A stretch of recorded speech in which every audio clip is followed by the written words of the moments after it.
ओम नमः शिवाय। प्रिय श्रोताओं, आज सोमवार के दिन सुनिए सोमवार व्रत और 16 सोमवार व्रत की संपूर्ण कथाएं। एक बार भोलेनाथ और माता पार्वती जी मृत्युलोक में भ्रमण करने पधारे। दोनों विदर्भ देश में अमरावती नाम की सुंदर नगरी में जा पहुंचे। यह नगरी सभी प्रकार के सुखों से भरपूर थी। वहां बहुत सुंदर सुंदर शिव जी के मंदिर भी थे। भगवान शंकर देवी पार्वती जी के साथ उन्हीं में से एक मंदिर में निवास करने लगे। एक दिन माता पार्वती ने भोलेनाथ के साथ चौसर खेल खेलने की इच्छा प्रकट की।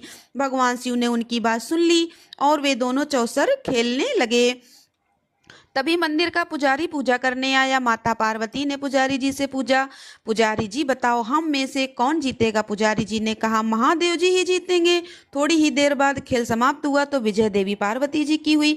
माता पार्वती ने पुजारी जी से पूछा, बताओ पुजारी जी हम में से विजय किसकी हुई। तब पुजारी जी ने महादेव जी को ही विजय होने की बात बताई। यह सुनकर देवी पार्वती जी को पुजारी जी पर क्रोध आया और उन्हें कोढ़ी होने का श्राप दे दिया। कोढ़ से ग्रस्त पुजारी बहुत दुखी रहने लगे। एक दिन देवलोक की अप्सरा भगवान शिव की पूजा करने के लिए उस शिव मंदिर में आई।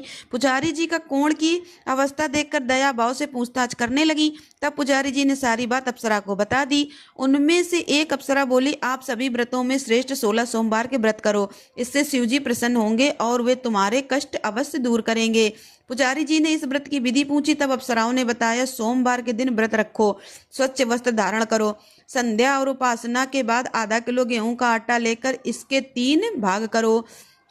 घी, गुड़, दीप, नैवेद्य, पुंगी फल, बेलपत्र, जनेऊ, जोड़ा, चंदन, अक्षत और पुष्प आदि से प्रदोष काल में भगवान शंकर का पूजन करो।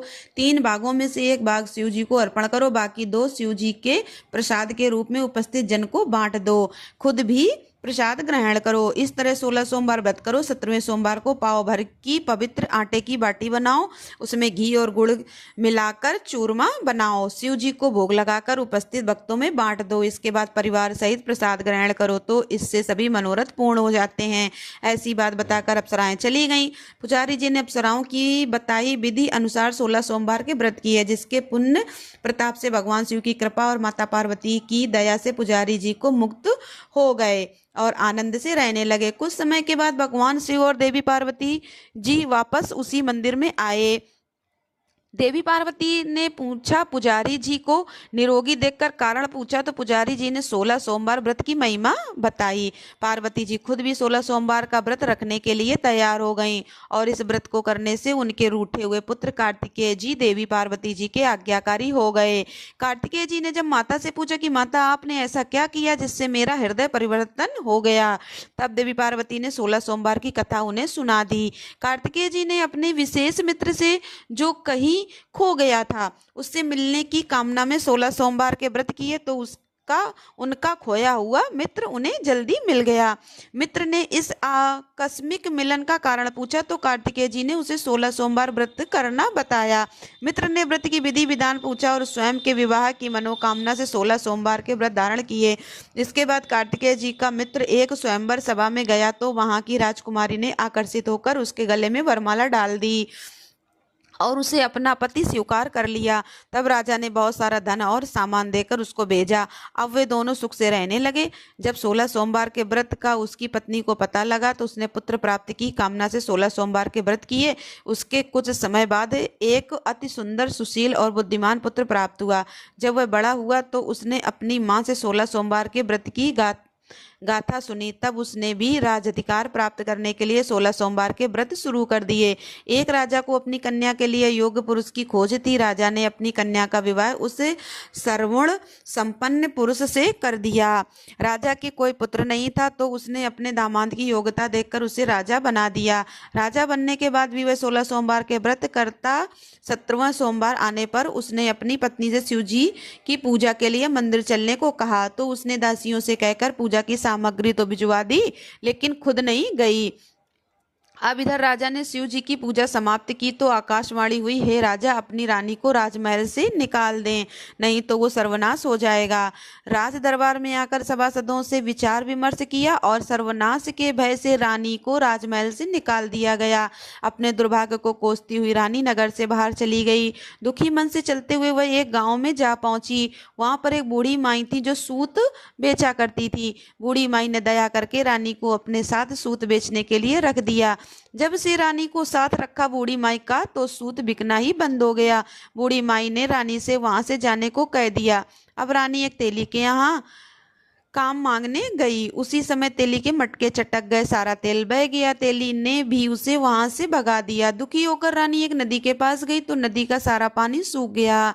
वह एक पेड़ के नीचे बैठी तो पेड़ के सारे पत्ते सूखकर गिर गए। आसपास के लोगों ने जब यह सब कुछ देखा तो उसके पकड़कर मंदिर के पुजारी गोसाई जी के पास ले गए। गोसाई जी देखते ही जान गए कि ये कोई विधि की मारी कुलीन स्त्री है। गोसाई जी ने रानी से कहा कि वह अपने आश्रम में उनकी पुत्री की तरह रह सकती है। अब रानी आश्रम में रहने लगी। रानी भोजन बनाती थी तो उसमें कीड़े पड़ जाते थे, पानी भरकर लाती थी तो वह गंदा हो जाता था। अब तो गोसाई जी ने एक दिन दुखी होकर उससे पूछा कि बेटी, तुम्हारी ये दशा कैसे हुई है? ये किस देवता का कोप है? तब रानी ने शिव जी की पूजा में न जाने वाली बात गोसाई जी को बताई। तो गोसाई जी बोले, पुत्री, तुम 16 सोमवार के व्रत करो, इससे तुम अपने सभी कष्टों से मुक्ति पा सकती हो। गोसाई जी की बात मानकर रानी ने 16 सोमवार के व्रत किए। 17वें सोमवार के दिन विधि विधान से शिव जी की पूजा भी की। पूजन के प्रभाव से राजा को इधर महल में रानी की याद सताने लगी और रानी को ढूंढने के लिए उसने चारों दिशाओं में अपने दूत भेज दिए। रानी की खोज में घूमते घूमते दूत गोसाई जी के आश्रम में भी पहुंच गए। राजा को खबर लगी तो राजा रानी को ले जाने आश्रम पहुंच गया। गोसाई जी से बोला, यह मेरी पत्नी है। शिव जी के क्रोध के कारण मैंने इसे महल से निकाल दिया था। अब जब शिव जी का प्रकोप शांत हो चुका है तो इसे मेरे साथ जाने की आज्ञा दीजिए। गोसाई जी ने रानी को राजा के साथ जाने की आज्ञा दे दी। रानी बहुत प्रसन्न हुई। राजा और रानी के आने की खुशी में नगरवासियों ने खूब सजावट की, मंगल गीत गाए, पंडितों ने मंत्र आदि गाकर स्वागत किया। इस तरह धूमधाम से रानी का महल में प्रवेश हुआ। राजा ने ब्राह्मणों को दान आदि दिए, याचकों को धन धान्य दिया, जगह जगह भूखे लोगों को भोजन खिलाने के लिए भंडारे खुलवाए। राजा रानी 16 सोमवार के व्रत करते हुए शिव जी का विधि विधान से पूजन करते हुए सुखपूर्वक लंबे समय तक जीवन बिताने के बाद शिवलोक को पधार गए। इस प्रकार भी मनुष्य मन, वचन और कर्म से भक्ति भाव से 16 सोमवार के व्रत और पूजन विधि विधान से करता है, कथा का श्रवण करता है, वह सभी सुखों को प्राप्त करके अंत में शिवलोक को गमन करता है। और यह व्रत सभी मनोरथ पूर्ण करने वाला है। एक बार किसी नगर में एक साहूकार था। उसके घर में धन की कोई कमी नहीं थी, लेकिन कोई संतान न होने के कारण वह बड़ा दुखी था।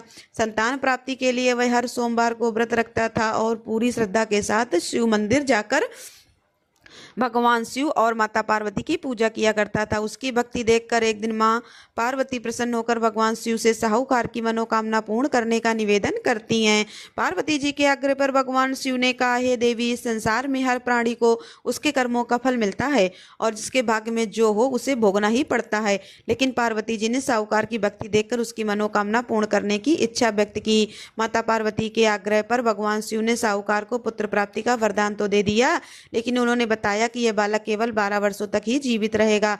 माता पार्वती और भगवान शिव की इस संवाद को साहूकार सुन रहा था, इसलिए उसे ना तो इस बात की खुशी हुई और ना ही कोई दुख, बल्कि वह पहले की तरह ही शिव जी की पूजा करता रहा।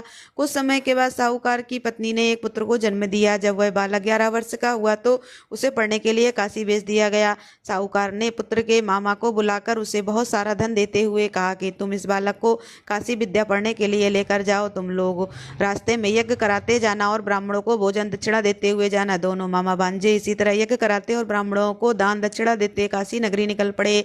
इस दौरान रात में एक नगर पड़ा जहां नगर के राजा की कन्या का विवाह था, लेकिन जिस राजकुमार से उसका विवाह होने वाला था। वह एक आंख से काना था। राजकुमार के पिता ने अपने पुत्र के काना होने की बात को छुपाने के लिए सोचा, क्यों ना उस साहूकार के पुत्र को दूल्हा बनाकर राजकुमारी से विवाह करा दूं और विवाह के बाद इसको धन देकर विदा कर दूंगा और राजकुमारी को अपने नगर ले आऊंगा।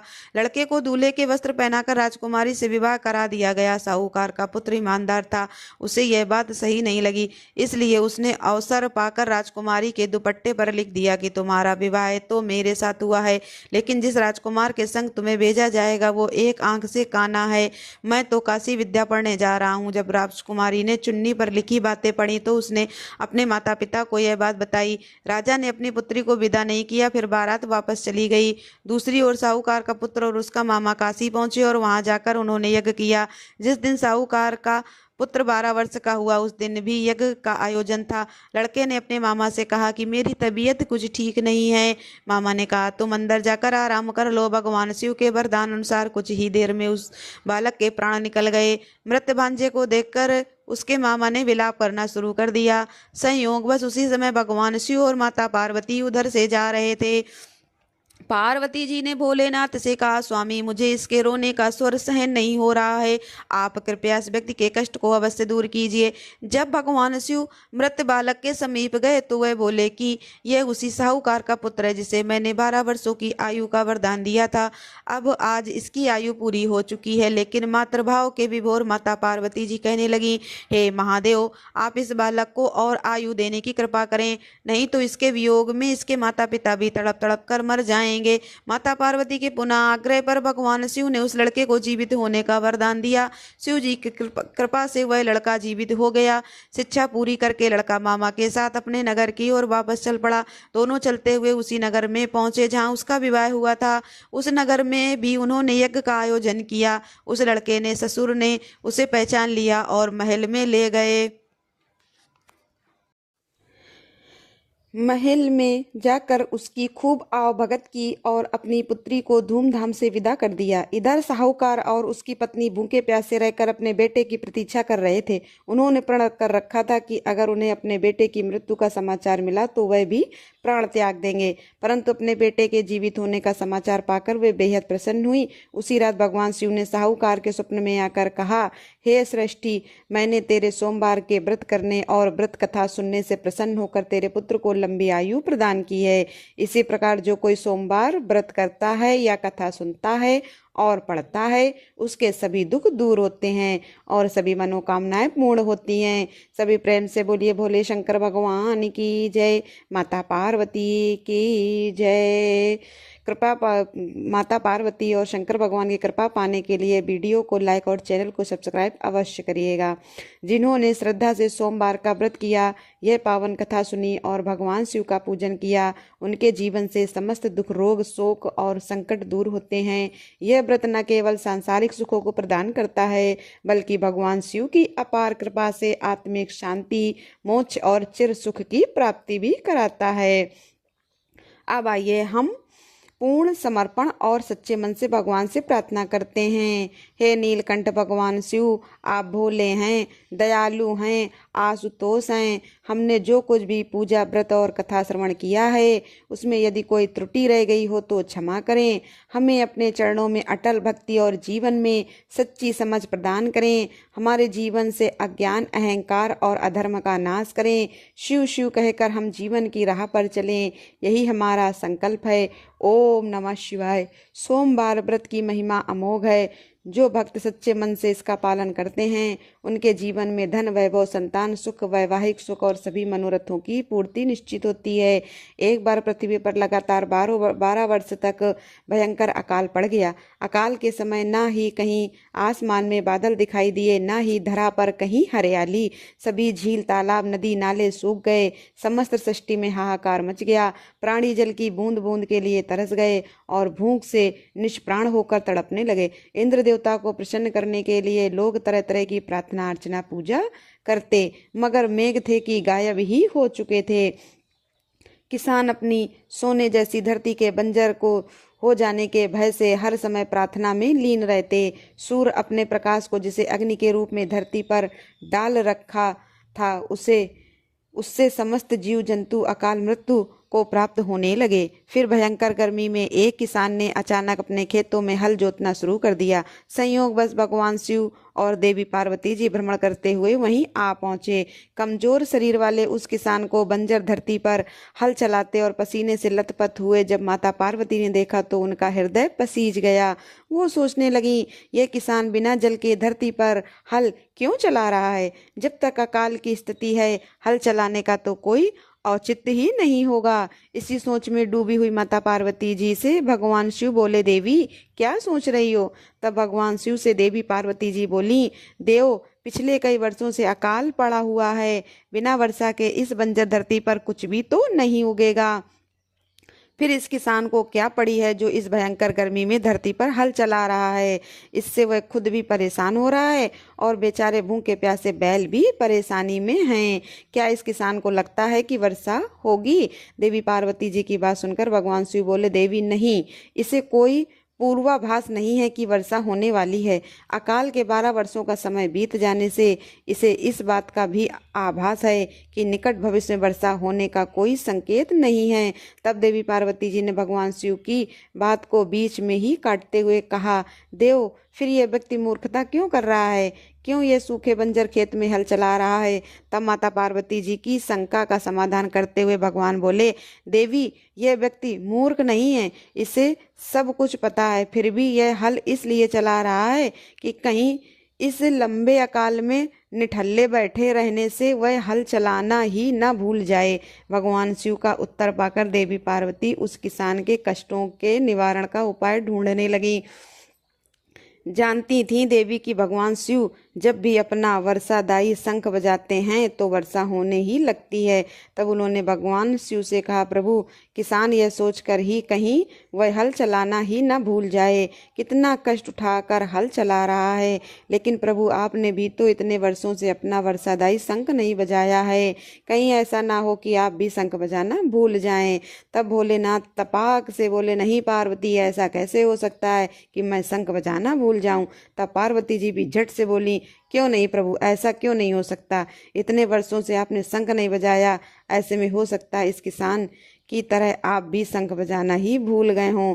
तब भगवान शिव कहने लगे, नहीं पार्वती, मुझे शंख बजाना आता है और अपना शंख बजाना ना तो मैं भूला हूँ और ना कभी भूल ही सकता हूँ। भगवान शिव ने देवी पार्वती जी की शंका निवारण के प्रयास में कहा, लेकिन पार्वती जी थी कि अपनी जगह अड़िग थी। कहने लगी, भोलेनाथ अगर ऐसा नहीं है तो फिर एक बार बजा कर देख क्यों नहीं लेते? देवी की बात सुनकर भगवान शिव को भी लगा कि वे संदेह में घिर गई हैं और उनका संदेह दूर करने के लिए उन्होंने तुरंत अपनी झोली से वर्षादायी शंख निकाला और पूरे वेग से उसे बजाने लगे।